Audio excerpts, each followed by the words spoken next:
Here it comes.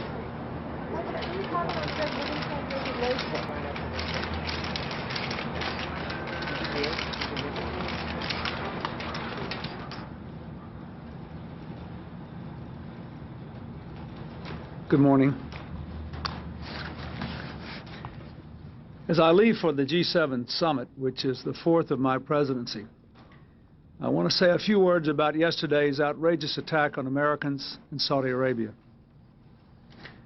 First, I ask every American to take a moment today to say a prayer for the victims and their families, and to rededicate ourselves to the fight against terrorism. Let me now tell you what we know, what we do not know, and what we are doing about the attack. Here's what we know about what happened. Saudi police were immediately suspicious of a truck which was parked outside the security perimeter of our base. They alerted an American patrol and began to warn the occupants of nearby buildings. As our patrol approached the truck, two of its occupants fled, and shortly thereafter, the bomb exploded. No person or group has claimed responsibility for the attack yet, and we do not know who is responsible yet. As of this moment, 19 are confirmed dead, all Americans. 80 people have been seriously wounded, including some non-Americans, and more than 200 people were treated for minor injuries. Secretary of State Christopher will fly to Saudi Arabia today.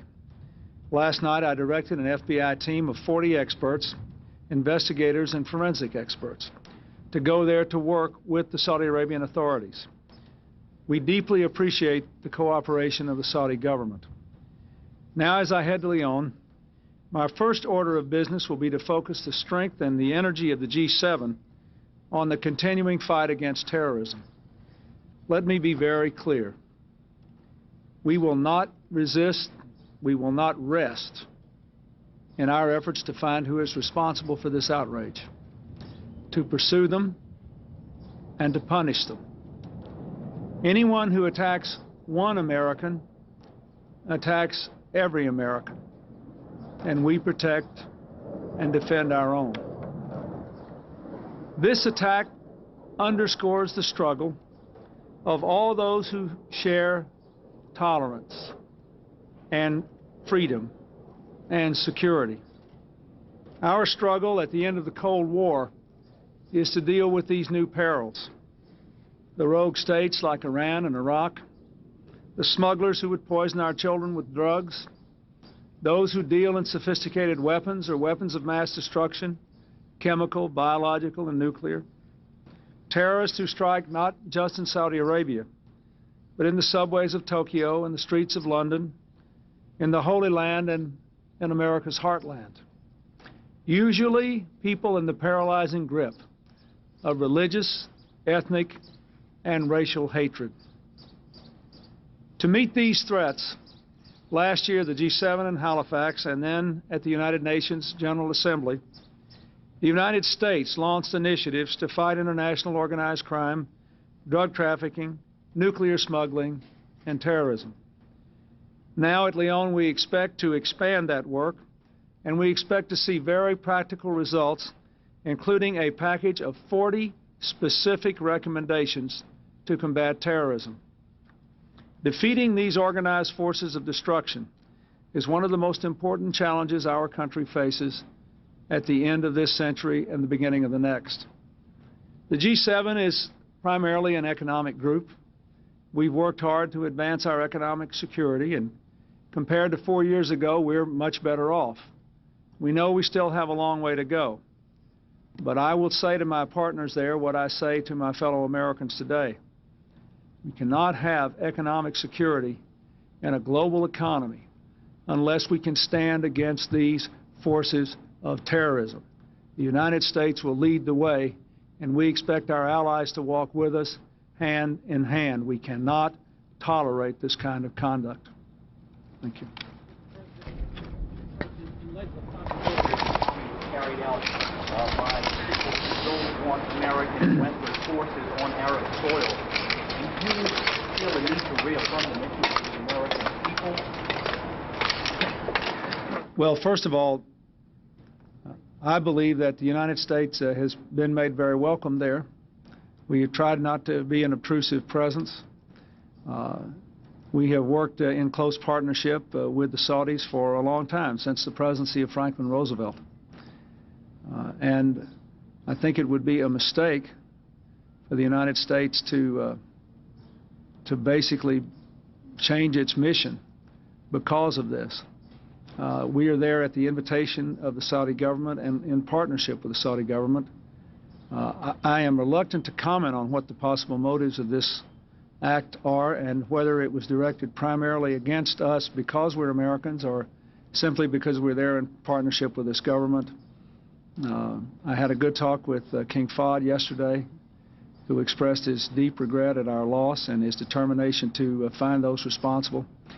And I believe that we should wait until we know who did this and what their motives were to say more. But I believe the United States mission in the Middle East is important, and it is supportive of countries that support the peace process, and I believe that we should continue on that mission. President, will the FBI be able to conduct an independent investigation? On the question of going to Saudi Arabia, at this time I have no plans to do it. If we change our plans, I'll let you know. As I'm sure you know, I have been there since I've been president.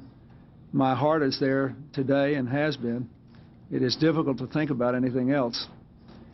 But our people in uniform there, and especially those whose lives were lost and their families. But I do not want to be in the way of the attempt to take care of all the people there and to get this investigation off to a good start. If something happens that makes me think it's appropriate for me to go, I will let you know at the earliest possible time. Thank you. Will the FBI be able to... Eastern's resignation.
that's on the Florida phone.